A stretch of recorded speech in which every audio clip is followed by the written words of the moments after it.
Before you imagine Venice as a city of postcards crowded with tourists and souvenir stalls, let's travel back in time. Let's go to the 1700s, to a Venice that was a living paradox. It was a city of breathtaking beauty balanced on decay, of intense pleasure shadowed by fear. It was a world where political power was quietly slipping away, even as the masked faces in its streets and canals pretended otherwise. To understand this lost Venice, we have to step into a world where the sound of water replaced footsteps, where gossip traveled faster than letters, and where an entire civilization floated, both literally and morally, on a fragile equilibrium. In the early 18th century, Venice was still one of the most astonishing cities on earth. It was a fully functional society, built not on solid ground, but on millions of wooden piles driven into the mud of a lagoon. Imagine arriving by boat, seeing the city rise straight from the water like a mirage shimmering with marble palaces, domes and bell towers all reflected in the green canals that served as its streets and highways. But beneath this beauty lay a quiet anxiety. By 1700, Venice was no longer the unstoppable maritime empire it had once been. It was a proud republic, a living legend, slowly adjusting to its own decline. Daily life here followed rhythms shaped by water and light, not by clocks or traffic. Gondolas glided through canals at all hours, carrying merchants, nobles, servants, lovers, and spies. Larger boats hauled food, wine, and firewood from the mainland. For ordinary Venetians, moving through the city meant stepping from stone to boat and back to stone again, carefully navigating the slippery steps that lined the canals. This was especially dangerous during winter fogs, or when the high tides, the famous Acque Alta, flooded the streets, reminding everyone that the sea was both protector and threat. The city was packed. Around 150,000 people lived here, squeezed into a small area where privacy was a luxury. Sound traveled easily across the water, and neighbors knew far more about each other than they might have liked. This is exactly why masks, secrecy, and coded behavior became such defining features of Venetian culture. It was a way to carve out a little personal space in a city that had none. Politically, Venice still called itself La Serenissima, the most serene republic.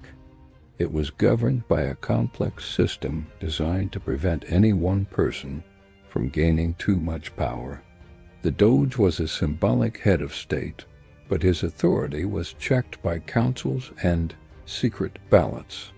This system had once been admired across Europe for its stability, but by the 1700s it had become rigid and inward-looking.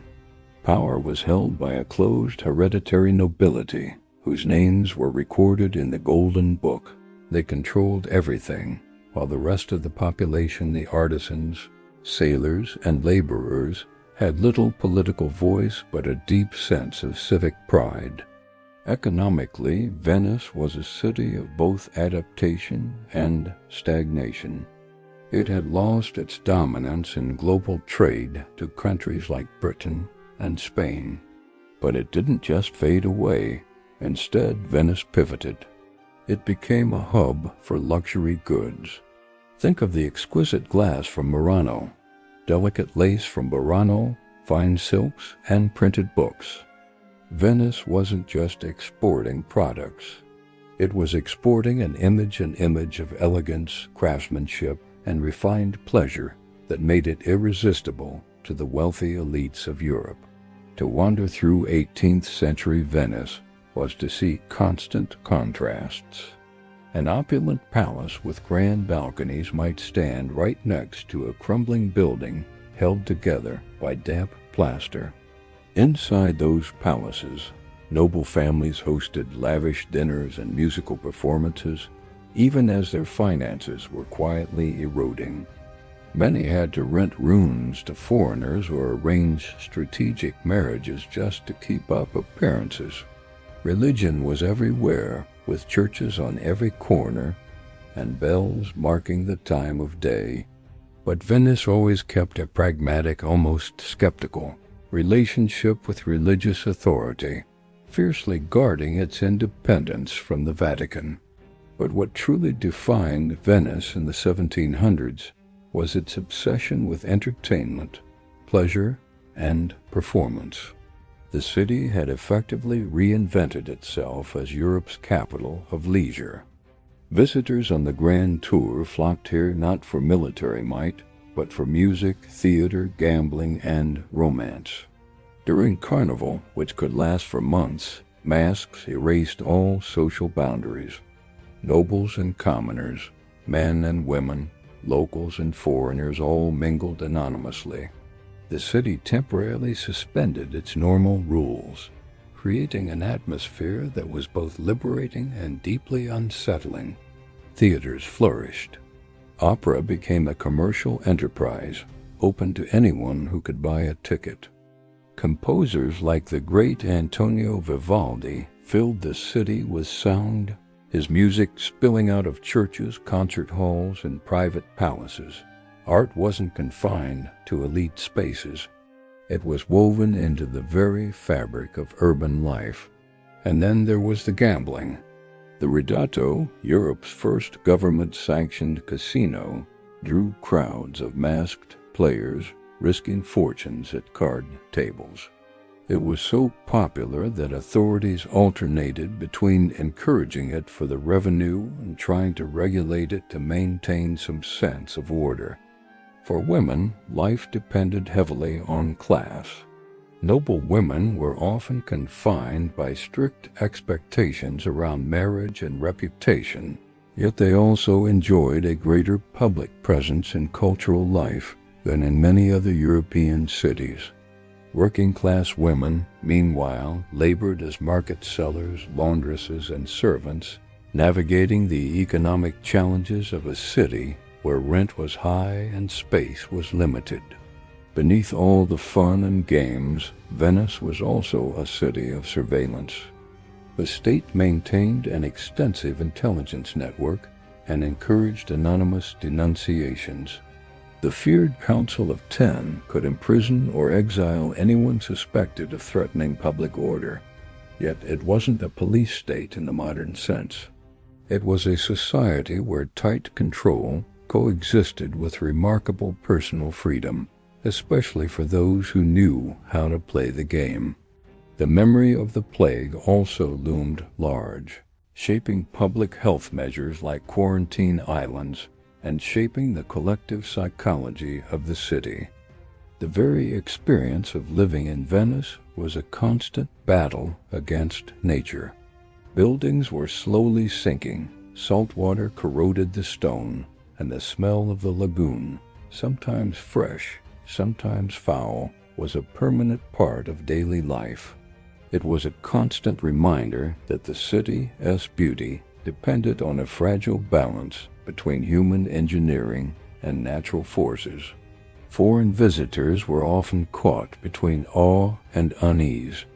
They praised Venice's art, music, and freedom, but also noted its moral looseness and the theatrical unreality of it all, as if the entire city were a grand stage set, performing its own legend.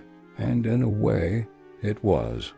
Venice had become highly self-aware, consciously curating its image as an eternal republic, even as the world changed around it. By the late 1700s, the cracks in this beautiful facade became harder to ignore. Economic pressures mounted, and new ideas from the Enlightenment questioned the old ways. Finally, in 1797, Napoleon's conquest ended over 1,000 years of Venetian independence. But for most of the 18th century, Venice existed in a golden twilight. It chose beauty over reform, experience over expansion, and spectacle as a strategy for survival.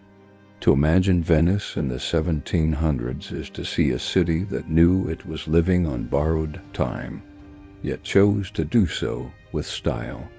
A floating world where life unfolded on water, identity was fluid, and reality itself felt slightly masked. It is in this glimpse of its candlelit nights and echoing canals that we understand not just what Venice was, but why it continues to haunt our imagination centuries later. If there's another city, another moment in time you'd like to see brought back to life, let me know in the comments. I'd love to continue this journey into the past with you.